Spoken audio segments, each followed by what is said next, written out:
Olá, eu sou o professor Fabrício Indruziak e hoje vou trabalhar com vocês as questões relacionadas à Revolução de 30 e à queda da República Velha no Brasil.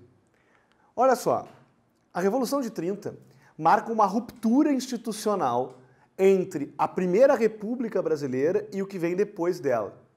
Alguns autores chegam a afirmar que a história do Brasil ela pode ser dividida em antes de Vargas e depois de Vargas.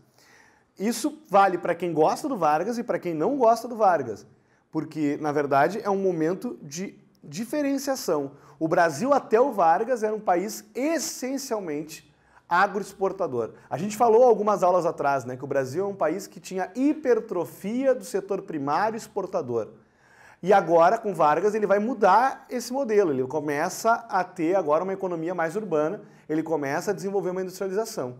Então, gostando ou não do Vargas, é inquestionável dizer que apesar dele ter sido um ditador, apesar dele não ter sido, né, um cara caracterizado por um governo democrático, ele representa sim uma ruptura institucional com aquele modelo coronelista que existia antes, apesar dele ter nascido ali dentro, né? Ele era um membro dessa elite e ele vai romper montando um novo modelo econômico.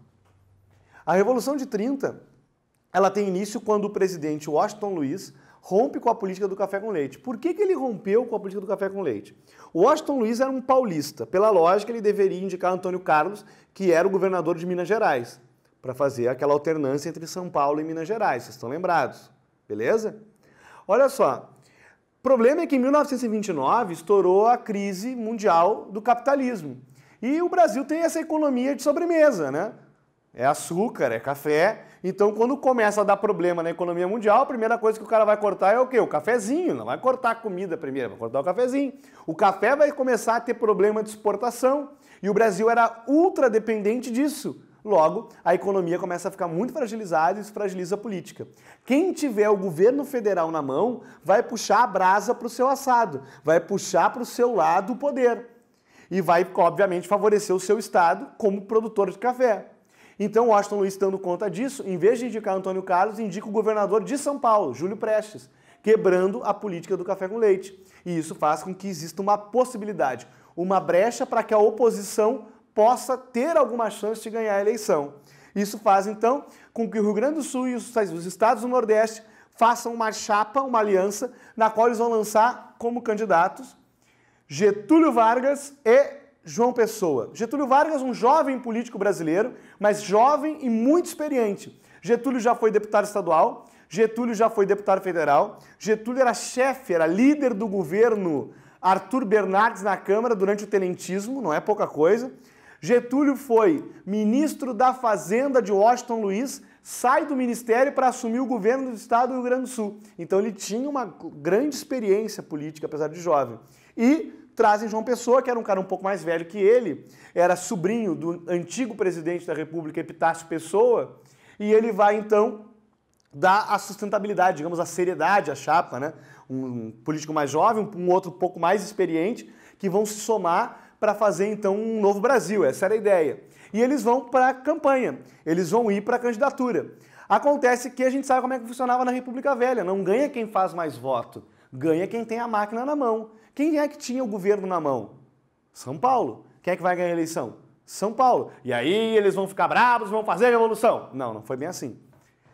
A campanha foi muito violenta, existiu muita acusação de parte a parte e vai além da acusação para uma questão física mesmo, né? Batalhas travadas no interior do Brasil entre os getulistas, né? E os prestistas, que não são... O Júlio Prestes não tem nada a ver com o Luiz Carlos Prestes, só o nome é parecido, mas são caras completamente diferentes.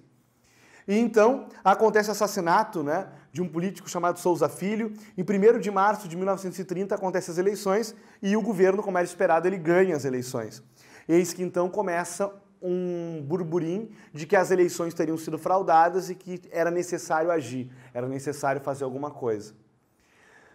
Eis que o Antônio Carlos, aquele que tinha sido preterido pelo Washington Luiz, o governador de Minas, chega ao grupo de coordenação da campanha e vai dizer: façamos a revolução antes que o povo a faça. Mas o que levou Antônio Carlos a dizer isso? Qual foi o estopim da Revolução de 30? O que leva o Antônio Carlos a dizer: se nós não pegarmos em armas, o povo vai pegar e vai nos deixar de fora? É porque o vice, João Pessoa, ele volta ao Nordeste e acaba assassinado.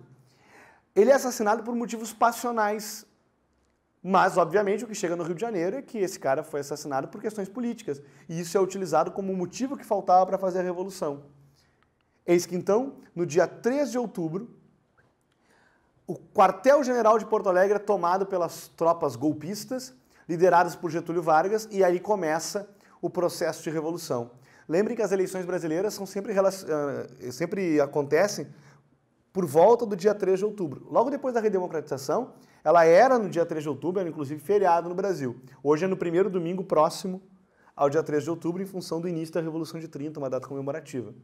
Tomada do quartel-general de Porto Alegre é o início da Revolução. Por isso que a gente chama as tropas que partem de Porto Alegre em direção ao Rio de Janeiro de as Legiões de Outubro. As Legiões de Outubro, então, partem em direção ao centro do país para tomar o poder e mudar o destino do nosso Brasil. Ao mesmo tempo, eclode uma revolução em Minas Gerais, outra na Paraíba. Obviamente que a Paraíba tinha que se envolver nesse processo. João Pessoa era paraibano, né? E esse clima do assassinato dele faz com que a Paraíba se mova também na direção de um golpe.